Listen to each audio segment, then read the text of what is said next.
ఆయన చెప్పుకోలేకపోవచ్చు. ఆ ఫుటేజ్ బహుశా వీడు కూడా తెలివిగా అలా దాడి చేసేటప్పుడు కవర్ చేయకుండా తర్వాత కవర్ చేసి ఉండొచ్చు.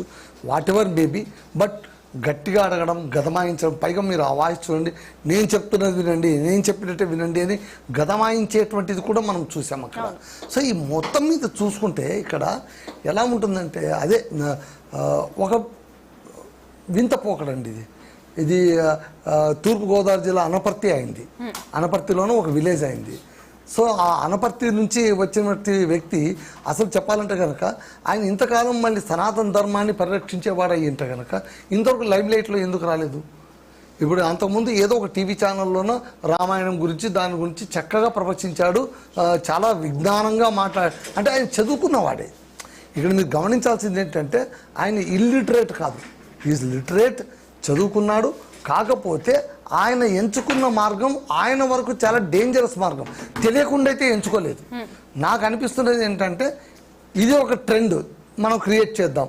ఎప్పుడు కూడా లెఫ్ట్ టెర్రరిజమే మనం చూసాం, రైట్ టెర్రరిజం లాగా మనం తయారవుదాం అనేటువంటి ఒక కొత్త పోకడకు ఆయన అడుగులు వేశాడు.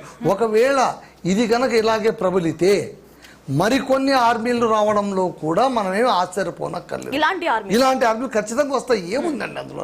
పై చూడండి, ఇదేమంటున్నాడు, కొత్తగా నేను రిక్రూట్ చేసుకుంటున్నాను, నువ్వు చట్టాలకు భయపడొద్దు, మనం చట్టాలకు అతీతం, చట్టాలు మనల్ని ఏం చేస్తాయి, లాయర్లు లా చెప్పట్లేదు, సరిగా వాదించట్లేదు, న్యాయవాదులు వాళ్ళు రాగద్వేషాలతో బతుకుతున్నారు, పోలీసులు రక్షించలేకపోతున్నారు, హిందువులను ఎవరూ రక్షించలేకపోతున్నారు, కాబట్టే మేము ఆత్మరక్షణ కోసం దిగుతున్నాం అనేటువంటి మాట ఆయన ద్వారా వినిపించడం అనేటువంటిది it's a danger side. Okay, అది ఖచ్చితంగా అంటే ఇప్పుడు ఇదంతా కూడా చూస్తుంటే ఏమనిపిస్తుందంటే, ఇప్పుడు మీరు జాగ్రత్తగా చూడండి. ఓకే, నేను పార్టీ వైజ్గా మాట్లాడలేదు, కానీ నా ఓన్ అజంప్షన్ నేను చెప్పేది ఏంటంటే, మొదట ఉన్నటువంటి అంటే బీజేపీ మొదట్లోన ఏది రాముని కోసం, ఆలయ నిర్మాణం కోసం వాళ్ళు చేసిన యాత్ర కావచ్చు, కరసేవ కావచ్చు, ఆ తర్వాత అయోధ్యలో రామ మందిర నిర్మాణం కావచ్చు, ఇవన్నీ ప్రక్రియలోన కూడా మనం అప్పుడప్పుడు కొంచెం పొలిటికల్ యాంగిల్ కూడా దాగింది, దానికి కాదని లేనటువంటి సత్యం. సో ఆ లబ్ధిని చూసిన తర్వాత ఇప్పుడు హిందువులు, మెజారిటీ హిందువులు బీజేపీని ఎందుకు నమ్ముతున్నారు ఈరోజు రేపట్లోన?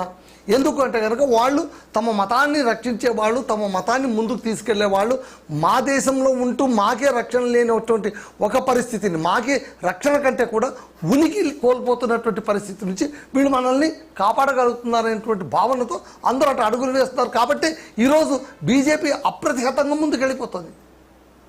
థర్డ్ టర్న్ రావాలంటే it is not easy thing in central, వచ్చేస్తుంది. సో దీని వెనక ఉన్నటువంటి హిందుత్వ శక్తిని మనం మర్చిపోకూడదు.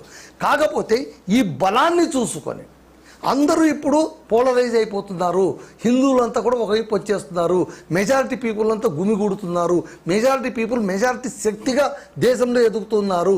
మైనారిటీ ఒక సెక్యూరిటీ శక్తిగా ఇంతకాలం ఉండేది, ఇప్పుడు మెజారిటీ హిందువులు ఒక సెక్యూరిటీ శక్తిగా ఎదుగుతున్న క్రమాన్ని గమనించినటువంటి ఒక తెలివైన వాడు చేస్తున్నటువంటి చర్యగా నేను దీన్ని గమనిస్తాను.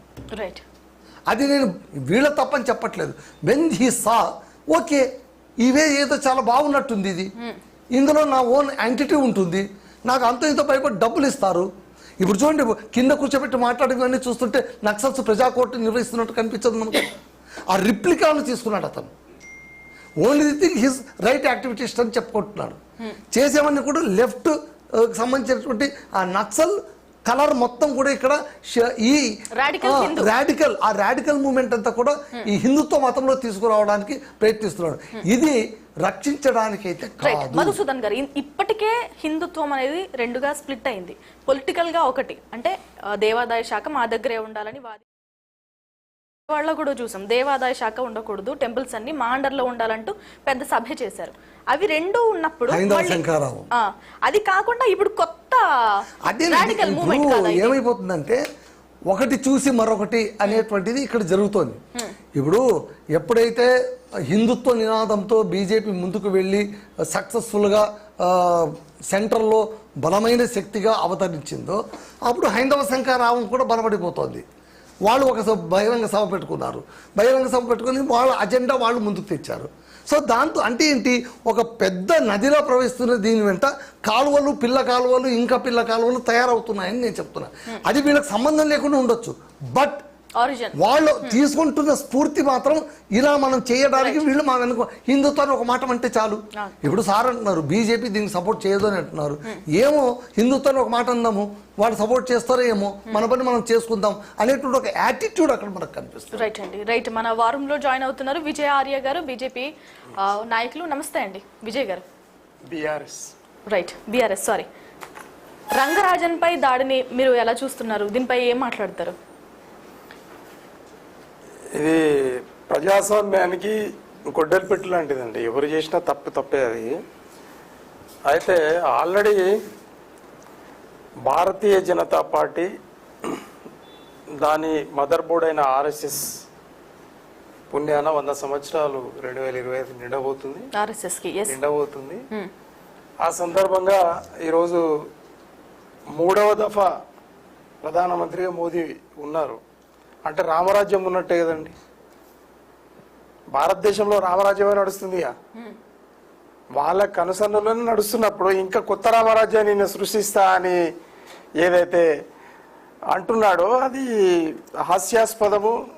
అది ప్రజాస్వామ్యానికి, తర్వాత మతాల మధ్యలో లేదు, హిందూ మతంలో అంతర్గతంగా ఉన్నటువంటి ఏవైతే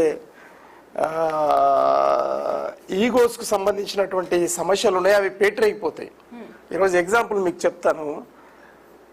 మొన్నటికి మొన్న మన సిద్ధు మూసేవాలా అని ఒక గాయకుడు ఉండే, పంజాబ్ గాయకుడు ఉండే. ఆయన మర్డర్ లారెన్స్ బిష్నోయ్ అనే ఒక యువ నాయకుడు, BA-LLB చేసినటువంటి అడ్వకేటు. ఆయన మంచి అడ్వకేటు, మంచి కుటుంబంలో పుట్టిండు. మరి అంటే ఆయనను చూసుకుంటే ఈయన స్ఫూర్తి గిట్ట ఉండేది మాకు అలా అనుమానం వేస్తూ ఉంది.